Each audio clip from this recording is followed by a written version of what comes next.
Hello friends, welcome to the new episode of my channel. আমি Prince. তো বরবাদের ঝড় থামছেই না, একের পর এক চমক। তো এখন একটা সেরকম চমক নিয়ে কথা বলবো, তার আগে ছোট্ট রিকোয়েস্ট, যদি চ্যানেলটা নতুন হয়ে থাকো চ্যানেলটাকে প্লিজ সাবস্ক্রাইব করে দিও and get the bell icon.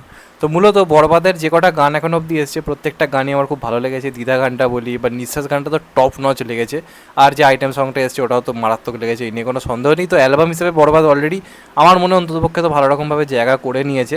এবার দ্বিধা গানটা এসেছিলো, সেটা একটা এক্সপেকটেশন পূরণ করেছিল। এবার প্রিয়তমার যে টাইটেল ট্র্যাকটা তোমায় যদি মনে থেকে থাকে, ওই রকম গান এখনও পর্যন্ত কিন্তু বরবাদে মিসিং ছিল, যেখানে সাকিব এবং ইদিকা জুটিটাকে আমরা দারুণভাবে পাবো, দেখে মানে চমকে যাবো, এরকম একটা যে ব্যাপার। দ্বিধা গানটা ঠিকঠাক লেগেছিল, কিন্তু এইবার যে গানটা আসতে চলেছে, একটু আগে জাস্ট প্রোমো এসছে রিয়েল এনার্জি প্রোডাকশনের ফেসবুক পেজ থেকে। মূলত এটা বরবাদের চতুর্থ গান। তবে একটা জিনিস অবাক লাগলো যে সিনেমা রিলিজের তো টাইম হয়েই গেল মোটামুটি, কালকে অথবা পরশু সম্ভবত রিলিজ করছে, কিন্তু এখনও পর্যন্ত কিন্তু ট্রেলার আনা হলো না। তো দেখা যাক কালকে ট্রেলার আসে কিনা, একটা এক্সপেকটেশন তো রয়েছে ট্রেলার নিয়ে। এবার নাও তারা আনতে পারে, সেটা তাদের সিদ্ধান্ত পুরোপুরি, সেটা সময় এলে বুঝতে পারবো। তবে আজকে যে গানটার প্রোমো এসেছে সেই গানটার নাম হচ্ছে মায়াবী।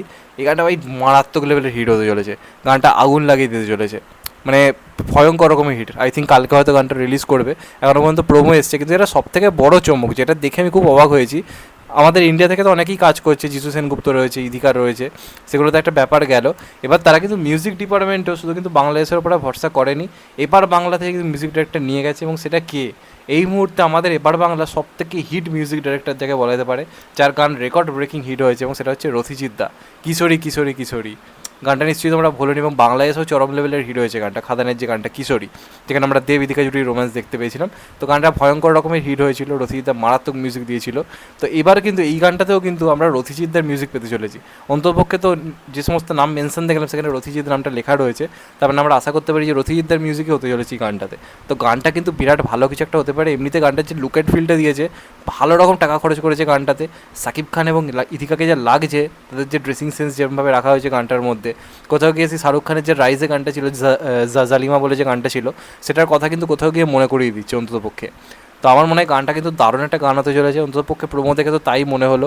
ইদিকা এবং সাকিবের সেই পুরোনো কেমিস্ট্রিটা কোথাও গিয়ে চোখে পড়ছে, যেটা প্রিয়তমা গানে ছিল।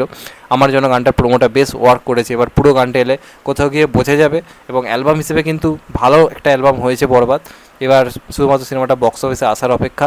তো আমার মনে হয় কিন্তু ভালো হতে চলেছে। এমনিতেই সাকিব খানকে রোমান্টিক গানে দেখতে খুব দারুণ লাগে, আর তার সঙ্গে যে ইদিকা থাকে, তাহলে তো ব্যাপারটা এখন অন্য পর্যায়ে চলেছে। এবং ইদিকার সঙ্গে যেই এখন রোম্যান্স করে তাকে ভাই মানায়, মানে বাংলার রশ্মিকা হয়ে উঠছে। হিন্দি যেমন রশ্মিকাকে সবার সঙ্গে মানিয়ে যায়, তখন বাংলাতেও কিন্তু ইদিকাকে সবার সঙ্গে মানিয়ে যায়, আর সাকিব খানও ঠিক তাই, তাকেও সব নায়িকার সঙ্গে মানিয়ে যায়, যে কারণে কেমিস্ট্রিটা সবসময় ওয়ার্ক করে এসছে।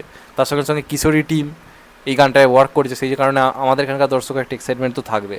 তো এইভাবে দুই বাংলা মিলেমিশে এক হয়ে যাক, এটাই বহুদিন ধরে চেয়েছিলাম, সেটা কোথাও গিয়ে পূরণ হচ্ছে। তো তোমাদের প্রোমোটা কেমন লেগেছে মায়াবী গানটার, অবশ্যই কমেন্ট করে জানিও। চ্যানেলটা নতুন হলে চ্যানেলটা সাবস্ক্রাইব করে দিও and get the bell icon. ভালো থেকো সবাই, টেক কেয়ার, নমস্কার, আবার দেখা হবে। এখন তো বাই, সবাই ভালো থেকো, সুস্থ থেকো, নমস্কার, টেক কেয়ার, আবার দেখা হবে। ভালো থেকো সবাই, টেক কেয়ার।